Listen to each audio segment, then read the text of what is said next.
Welcome to another episode of The Profile. I'm Gary Dunn, and this is Spot. But in the comfy chair tonight, Bill Blissett. How are you, Bill? I'm good, mate. Good. Mate, good. nice to see you, and thanks for coming in all the way in. No problems. Where do you live these days? In Joondalup. Oh, Yeah, it's so a fair it's way, not that isn't far. it? No. No. Okay, you gave me a lift. Oh, okay. You could have. So, Bill, where were you born? In London. Yep. Yep. Whereabouts? Come on. In Hampstead. Yes. Yeah, And then Hampstead. we lived in Golders Green, Yes. and then we moved to Edgware. Oh, I see. Very, very nice. So, Bill, what instruments do you play? Well, I mean, I know that, but for our Yeah. viewers, what? Well, the first band that I was in, I played bass. Yeah, because they couldn't find a bass player, so I played bass. Yeah. And is that because it only had 4 strings? That's or? right. Yeah. Yep. It was. I could sort of muck around with it a bit more. But I play keyboards most of the time, Yes. as you know. That's Yes. it. Yeah. Yeah, we all know you for that. So, what was the turning point in your life where you knew that you were going to be a musician? What was that? Well, my parents, we had a piano at home, so I used to muck around with it when I was very Yep. young. And then when I was about 7 or 8, my mum said, well, you better start going to piano lessons. So I learned classical piano basically for about, till I was about nearly 15, I suppose, you Yeah. know. Yep. And then, of course, I used to hear all this sort of different music on the radio. That strange stuff that went like, dunga dunga I dunga think it was dunga called rock and roll. And that got me going, you know. Yeah. So I had enough of classical music. I liked rock and roll, you know. Yeah. Yeah, can't blame you, mate. Yeah. So, the first band you were in, the Phantoms in the UK, 1963. Yeah. Wow, I wasn't even born then. Who was in that band? Because you played bass, as you said. Yeah, I played bass because they didn't have a bass player. So I said, yeah, I'll play bass. So Robin Box, who was the guitar player, used to work in a record, in a music store, I should say, in the centre of London. So he got me my bass first, and and Robin Box was later on. He became the guitarist in White Plains, who had quite a few hits, you know. Yeah. And our lead singer was Peter, part of Peter and Gordon, you know, who were very quite famous themselves as well, you know. So Gordon Waller was our singer. Really big names here, aren't you? yeah. And I was only young and I didn't really know anybody. Oh, my So God. it's funny how they all became famous, yeah. Yeah, fantastic. Yeah. So, 1964 Blues by 5, Yep. signed to Decca, Yep. played with the Stones and Manfred Mann. Can you tell me about that? Well, what happened was that we were basically a blues band, very, very much a blues band, and then we've got a manager, and he got us signed to Decca. Yep. And they wanted us just to do. They wanted us to release a single, so we did that. Boom, boom, boom, which would actually the Animals used to do a version. Did that of it. chart? No, unfortunately, Was that a bad question? yeah. Well, we were so disappointed that it didn't get anywhere, but it put us on so many tours, you know. Yeah. We toured with the Stones. We toured with Manfred Mann and all loads of bands, the Hollies, and we spent like a month with the Hollies, and it was just fantastic. We just toured everywhere, you know. But unfortunately, the single it took off in Europe, and I think it sort of wavered in the charts over there somewhere, but in the UK, no. So, okay, move on. 67. Yeah. 19. You moved, not 18. You moved to Australia. Yep. So you joined a band, Campact, Yep. in Melbourne, playing keys. Yeah. Tell us about that. What was your vision of Australia, and then when you got here, was it what you thought? And I didn't really know an awful lot about Australia. The reason we came here was that the guitar player in Blues by 5, his parents were coming here to migrate, you see. So he said, you can become a £10 tourist. You only have to stay 2 years and you don't have to pay the fare back, you know. So I thought, well, okay. And I thought, well, I'll stay here a couple of years and get a job in a band and I'll go to America. Yeah, that's where I wanted to go. You know? Yeah. That's where the real blues was, yeah, if you like. Yeah, that's it. Yeah, so ended up in Melbourne, and he didn't want to know about playing, but I managed to get a job with this band called Campact finally, you know, and they were quite well known in Melbourne, Yes. you know. They'd had a few hits and all that, you know. So, yeah, went and played with them. Cool. Compact. I keep saying compact, but it's Campact. Campact, yeah. Play on words it was. Yes. In 1970, you moved to Perth. Yeah. Why did you move to Perth? I mean, you joined the Troubadours, were the biggest band around then, but why Perth? What?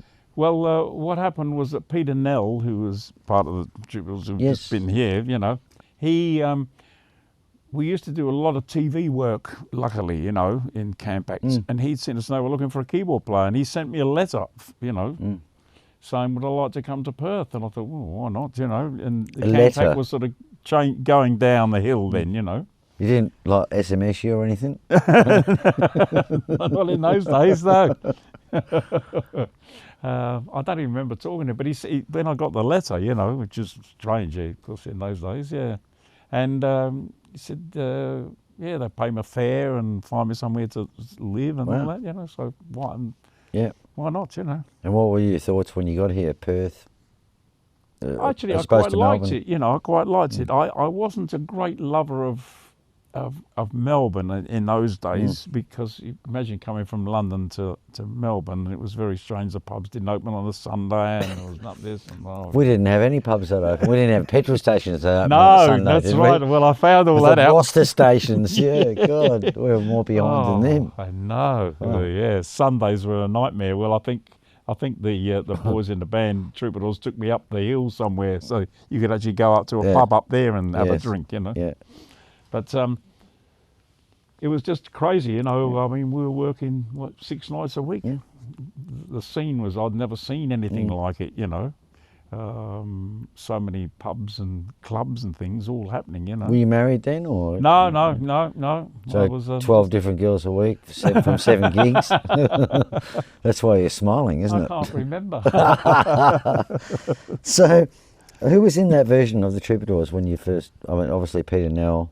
No, Peter Nell had left. He'd started Quill then, you see. That's why they didn't have any. There was a Peter Bull on drums, a guy called Graham Flintoff, who was the bass player then, Rick Selby, me and Peter Anderson. Yeah, that was it, cool. yeah. We've interviewed most of those people. Pardon? We've interviewed most of those people. Yeah, it was good. Yeah, and it was... there was no dramas, you know. I was making a bit of money for a change, you know. So it says here you stayed in Gold Coast, worked in music store in 1980. Yeah. Which music store was that? Can you remember? It was called Tolmy's, and they had about 4 or 5 stores, and I'd seen them. And when the Troubadours, we decided to finally give it away, you see, because we'd had enough of touring and everything. So I went and saw the guy there, you know, and he gave me a job straight away. So I went selling keyboards, pianos. Well, it was keyboards and records, you know, and all that. Yeah. And that was all right. Yeah. So is that why it led you to becoming a rep for Festival Records? Because you say records there. You became a rep for Festival Records, and you know what acts did you tour? Did you tour acts then, or? No, I didn't. What happened was that a friend of mine who, when we'd gone to Singapore with the Troubadours, he was a POM, you know, and he was working on the mines outside of Singapore, and he said, I might come to Australia, you know. So he came to Australia, and believe it or not, he got a job at Festival Records. So he came and saw me in the shop one day and said, hey, look, there's a rep's job going. Do you want to become a rep at Festival Records? I went, yeah, why not? You know, it's a lot of fun. Well, not so much a lot of fun, but you know. Yeah, a lot of hard work and driving everywhere. Delivering brown bags full of different substances. Yeah, I'm sure. Yes. But it was it was good. Yeah, so that's how I got into the record industry then. You know. Yeah. So Sherbet, you knew Sherbet, and they were signed to the festival. Yeah, I mean, I was only a rep, so I wasn't sort of looking after bands for Festival Records. I was an actual rep on the road, selling records, or you know, selling records to record stores. You know, that's what I was doing. But I did meet Sherbet a couple of times. Quite a few times. Yeah. How was that? They were all right. They were very down to earth. Okay, no worries. So you moved back to Perth, worked with CBS Records here, first as a rep, then as estate manager, and that just reminds me, in 1975 when I started working at Musgroves, there was a guy called Bill Blissett, because CBS had just got the Australian distributorship for Fender. Yeah. So I don't know if we're tying things in here, or if you could explain something about that. That'd be great. I don't know anything about that. No, I was just, once again, records, I was just a sales rep for CBS then, here in Perth, and then I became the state manager.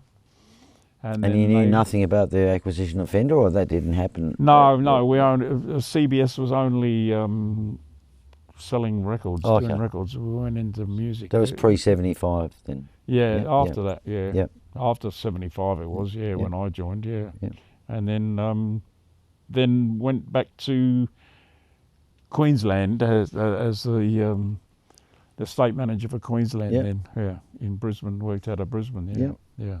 So in Brisbane, how long did you stay there? What happened then? Did you play music, or? No, I didn't play any music while I was working for CBS. I just kept working for them, and then finished with CBS and decided to come back to Perth, because my parents had actually moved out of England and bought a house in Albany, so they were living over here. So I thought, why not? We'll go back to Perth. Go back to Perth. So I came back to Perth and started getting into the music again, Because we've got Power Shift with Michael Videlli. So I interviewed Michael a little while ago. All right. And I went to see him at the Premier Hotel in Pinjarra a while ago. Oh, right. Yeah. And fantastic. Oh, fantastic guitar player. Yes. So can you tell me about that, or? Yeah, well, it was Rick Whittle on drums. One of the keyboard player, me, Monique was the guitar player as well. And who else was in the band? Then bass player was Roy Daniels. And it was called Power Shift, and then we played a lot of blues stuff and had a lot of fun, It was great because Michael talks about that. And and the other members in the band. So. Oh yeah, it was one of the best bands I've been in. It was fantastic. Good fun. I really enjoyed all that, So you form a band called Road Crew with Martin Jenner and Roy Daniels, who was obviously with Fidelli and the other band. So, and there was no drummer. So no, we had a drum machine. You finally came to your senses. Did you? We'd had enough of drummers by then. No. But it was we had a bit of fun. We worked a lot out in the country areas rather than Perth, But it was a lot of fun. And there was more money for everyone if you didn't have the drummer. There was only three of us, you see. So it didn't matter about. Oh, and there was probably more girls. If you're in a band with Simo, probably, and you got rid of him, you'd have more girls, So. I don't remember that. Okay. So you start selling air conditioners for your brother. What? Yeah, he bought into an air conditioning company, and he said, "Oh, you should come and work there. You've done repping before, So I did. So I went and worked for him. And I stayed in the aircon industry until about 3 or 4 years ago, when I finally gave it all away and retired. But I still played music, obviously, at night, but not full time, like in the past. Supplement that with your job, with your job and your music. It's a very hot and cold industry, anyway, isn't it? So you join up with Jeff St. John, and start touring, and you record an album. I mean, because Jeff moved to Perth, or he moved to Perth, and I mean, we tried to interview him. He obviously always been sick, but he was very well. We worked quite a lot, actually. Brilliant singer. He was fine. He was fine. And then we did the album, and we were going to tour Australia. Funny enough, we got a gig in Germany, so off we went to Germany and did that, and then came back. But of course, poor old Jeffrey was still suffering, It was pain and in and out of hospital little bit, So it was just very difficult, And in the end, of course, he had to give it away, So it's a bit sad, but what a voice! It was great. What a great voice! And it was good. I remember him on Countdown, in the old days. Well, that's the first when I first saw him. I thought, wow, Oh yeah, he could sing, the bugger. Yeah, that's right. And such a nice man. Yeah. as well. No dramas. It's fine. So 1997, you joined a band On the Level. Yes. Who was in that band? Tell me about it, Bill. Come on. Well, Dave Gillam was the lead singer, and I'm still with the band, you know. He's got the printing place yes, in Joondalup. he's a. I can't remember the name of it, but I'd love to give Dave. Sorry, Mustang Printing. Mustang Printing. Yeah, I met Dave, and yeah, you know, just tell you this story at the reunion or the thing we had at the Oxford for the profile. Yeah, I think I met him that night. That's right. The first time I met him, and so we hooked up on Facebook. But sorry, I just. Yeah. No, it was. Spot's got it was me good. going. No, well, he was very friendly with Rick Steele from the Blues Club, you see, and then Rick Steele had a gig one day down in Bunbury or something, and he needed a keyboard player. And Dave was playing drums for him at that night. Oh, right. You know, that's how I got to meet Dave. So Dave's a drummer. Well, he was a drummer, and a guitar player. Oh, well, I haven't even talked to him about that yet. He was a drummer. Okay, then, fantastic. So he said, can you help us out on this album I'm doing? I said, yeah. So I did the album with him, and then he said, oh, come and play with us. I said, yeah, all right. So that was it. Was it On the Level? Ever since. Was it On the Level? Yeah. Oh, good. Okay, you do a Ray Charles tribute. Yeah, I wanted to do that. I mean, in between being On the Level, I would do sort of little odds and ends. I'd play at the Blues Club and piano nights and all that, and, you know, and then started to talk to a few people and, decided that we'd put together a Ray Charles tribute, you know. And, it was, fantastic. It had about 8-9-piece band in the end, you know. Sorry, my producer wants me to ask you some disgraceful questions. Disgraceful? I'm not even going to go there. No, you know? okay. I mean, seriously. What do you want me to ask him? Well, does he paint himself black and put a fake wig? Do you paint yourself black, put a fake wig on? No, not into that. No, not into that. What are your thoughts? Sorry, what are you... I'm going to... Sorry, yes. What's his thoughts on people that wear fake wigs? Oh, he's getting into this tribute thing, you know, right? So he doesn't like tribute stuff, right? No. And my vibe is if you entertain people, I don't care what you do. Yeah. That's what it's all about. Yeah. So what are your thoughts on people that dress up black, put on wigs, pretend they're blind and sing Ray Charles? If you do, I know you're deaf, sort of, so that's. Let's just go for it, Spotto. You know, jeez.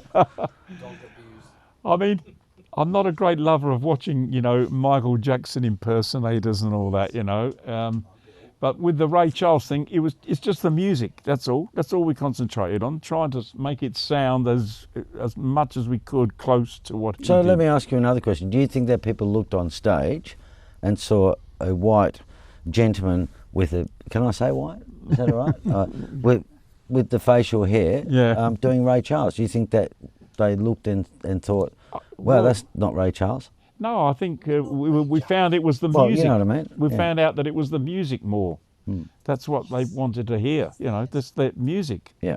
And that's what we did. We just tried to do it as best as we could, you know, to impersonate. Not even really impersonate, just sing Ray Charles and do it, you know, how we wanted to, and that's what we did, you know, and it went off very well, you know. Yeah. It was just, it sort of fell apart in the end because you couldn't find places to pay us enough money to pay a big band like a 9-piece, you know. Yeah.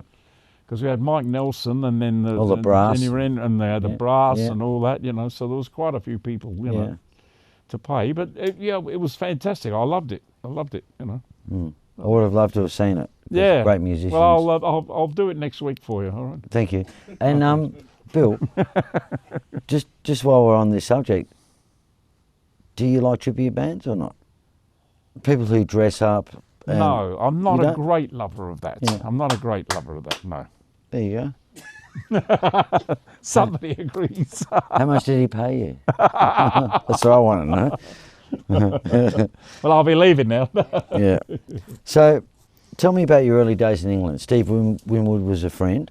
We got to know him quite well. Yeah, he was just amazing kid. That's all he was. He was so young then, but he was such a great keyboard player and a great singer, you know. And fantastic. You know. Yeah. But the good thing about it in those days, it was like the Stones. We'd go to parties with them. I mean, all the bands were the same. You know, there wasn't, you weren't like a star that you couldn't talk to. It was just, everybody was the same. It was the 60s and everything was happening, you know. And one time, you know, because we did tour a lot, we were doing a month in one venue with the Hollies and a few other famous bands at that time, you know. And Graham Nash, he came up to me and he said, "Oh, look, the Beatles are down the road. They're doing like 3 or 4 nights. They've got Sunday off, you know. They've asked us to come down and have a few drinks with them, you know." Yeah. Me, bloody dickhead, said no. No, I'd met this lady, and of course it was Sunday. That was the only time I had got to be with her, to go to dinner or something or things. So I said, no, I'm right. And see, the Beatles weren't. Who are the Beatles? Yeah. Oh. Well, no, I knew who they were, but they weren't that such a big star. This was when they were just starting, so they'd only had a couple of hits, you know. So have you done a Billy Preston show lately, or? Billy Preston, yeah. Yeah, I saw Billy Preston, yeah. Oh, he's the only keyboard player really played with the Beatles, wasn't he? Yeah, he was fantastic, but yeah. Yep. So what would your earliest influence by a musician or band be, Bill? Who was it? When I very first started, it was just rock and roll in general, because it was starting to happen. Then, of course, in the UK, the blues became very big, you know. Yeah. And that was good, and that's what I got into then, the blues. Was that sort of underground then, wasn't it? But, yes, a little bit. But there was so many. It wasn't mainstream, was it? Yeah, but there was so many bands playing the blues, you know. I mean, even the Rolling Stones, they Little Red Rooster, started, you know. One of my favourite songs. Yeah. And it was fantastic, you know. So that's what got me going, you know. Cyril Davis and all these people who were going then, you know, it was unreal. And then it progressed a little bit, and then, you know, you had Eric Clapton and all that, and Cream, and there was another little story. We went to see, we wanted to go and see Cream, and we were doing a gig, obviously in London, not far, and they were playing later at this place, and we said, well, we'll go down and see them, you know, and see what they're like, Cream. And then halfway through the show, Eric Clapton says, "Oh, I'd just like to bring a guitar player out that you've never met, and his name is Mr. Jimi Hendrix." And he brought him out onto the stage, and he played. You know, this is unreal. This guy was fantastic. You know, this was before he'd only just come to England to make the album and all that and do that. Yeah, it was unreal. Yeah, so watch it, Jimi Hendrix with the other 2 guys from Cream playing with him. You know. So what was it like watching Jimi Hendrix when you didn't know? Like we watch him now. Yeah. You know, and clips, and you know what he's done, and he's this amazing player and broken new ground. But what? So what were your thoughts then? What were your feelings? Well, did he blow you away? Did he? Oh, he was fantastic. Yeah, he just blew us away, and of course he looked so good. You know, not because he was a black guy, but you know, because there was a lot of black people in London anyway then. But it was just how he played, you know, and he's left-handed, and it was just blew us away. The amazing thing is. He's right-handed guitar, but he just turned it upside down. You know, like bugger it, you know, because you couldn't really. I think 10% of guitar players are left-handed. Statistics, and in the shops you could only about 2% of guitars if you were lucky. Yeah, certainly not Fenders. A lot of Fenders, but Here's a Fender man. So Michael Videlli, your friend, just remember that. You know, here's a Fender guy. So Michael likes his Gibsons. Yeah. So, your favourite band of all time, who would that be? I don't know, really. I mean, I always liked listening to the Beatles, only because I always thought they were very clever. But I loved Wider Shade of Pale when Procol Harum. That'd be the greatest, my favourite song of all time. One of the greatest Leslie sounding organs I've ever heard in my life. Oh, it still was my number one song, you know. Okay. But there was, I wasn't sort of like any favourite band. So many bands were good, you know, to me in those days. You know? Okay, well, let me ask you this. If you were stranded on a deserted island, you could only take one album with you, what album would that be? Oh, it'd have to be Ray Charles' Greatest Hits. Wow.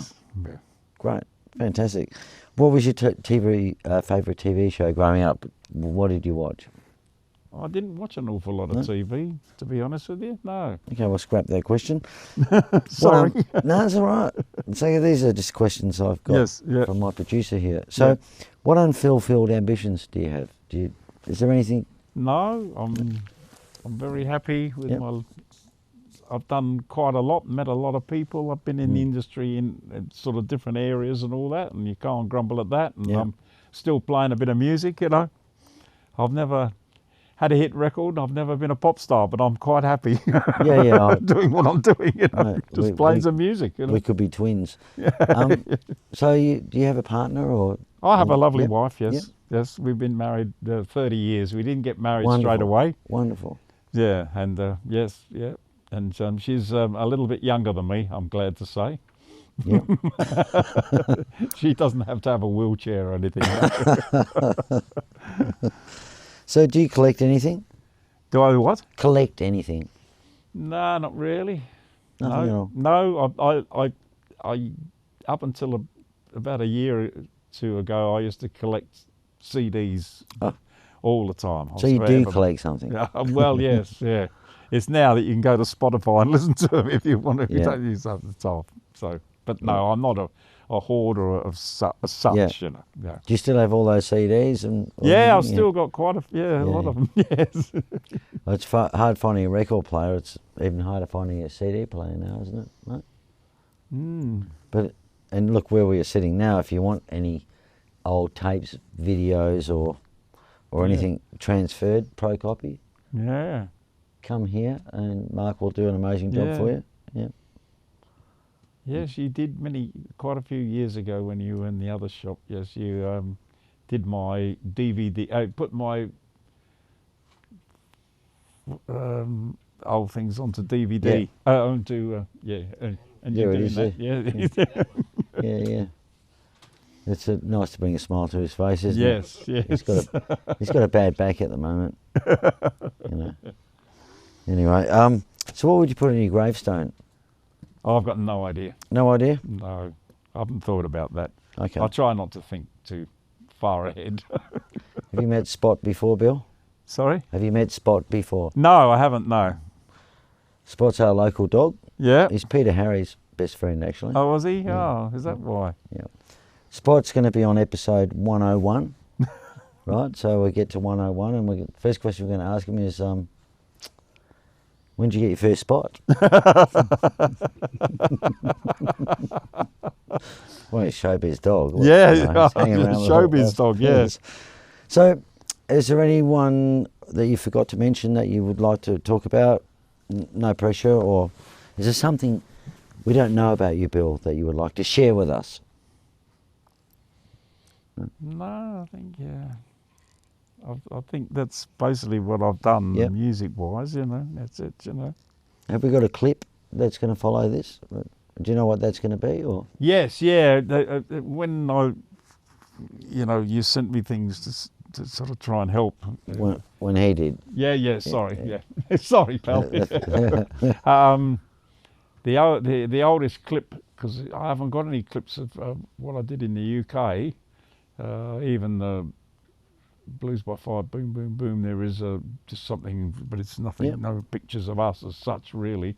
The oldest one I got is on Campax, because we used to do a lot of TV, so I've got given you that, so you can play that. Yeah, because I mean, for people who haven't seen you play live, I mean, you're always been an awesome player. Oh, thank you very much. And a great entertainer, and we thank you for your contribution to the family. No, it's lovely to come and talk, you know. Yeah, wanted to hear your stories. It's funny, everything just starts connecting all over the place with different people, but certainly enjoyed having you on the show, Bill. Thank you. Thanks so much for coming in. Thank you very much. Cheers. Very nice, lovely. Thank you, and thanks to Spot, who is our ever lovely dog, Strawny's best friend. Go over there, Spot, and see Strawny. I was getting a bit hungry, I think, Yes. Well, what Spot, don't do that to Phil. No. Look, sorry, ladies and gentlemen. Something's going on over there. Phil, stand up.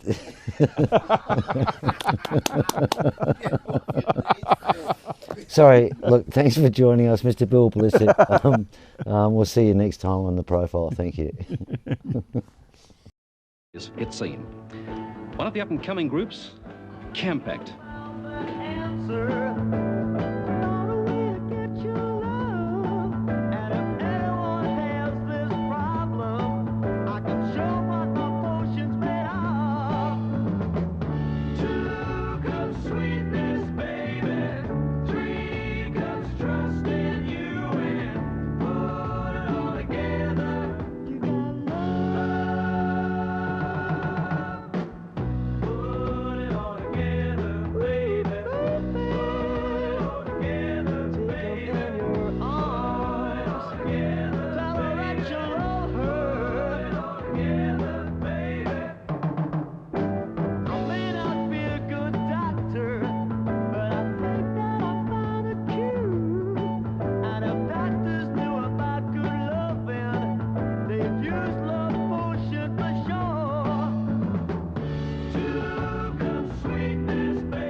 Campact, Potion Love. Trevor? Hi, welcome back, boys. All the same old familiar faces. Not so old, but familiar anyway. This is a great one. Who picked this one out for you? I think we found it in a sort of second-hand record shop in Sydney. Good job. It was a demo disc, yeah. Did David Flint get this one for you? No, I think Chris found it. Ah, David Flint's the manager of the boys, and good 10% man. Is he over there? Yes, he's there. 15. Oh, I say. Gone up since I saw him last. Anyway, thanks for coming down. I believe you're off to do an Australia-wide tour on the, the 1st of July, isn't it? Yeah, something like that, yeah. Sydney first, then Canberra, then all the rest to follow. Wish you well. Thanks. Look after yourselves, do the right thing, and play up big. Yeah.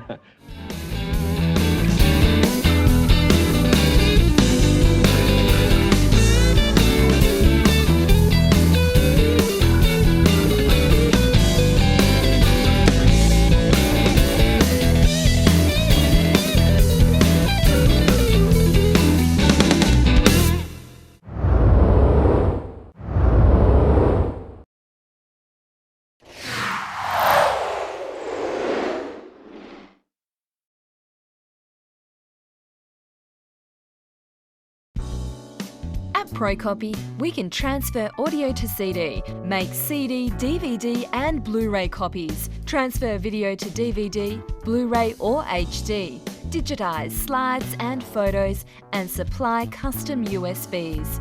You can see more details at procopy.com.au or call us on 08 9375 3902 for more information.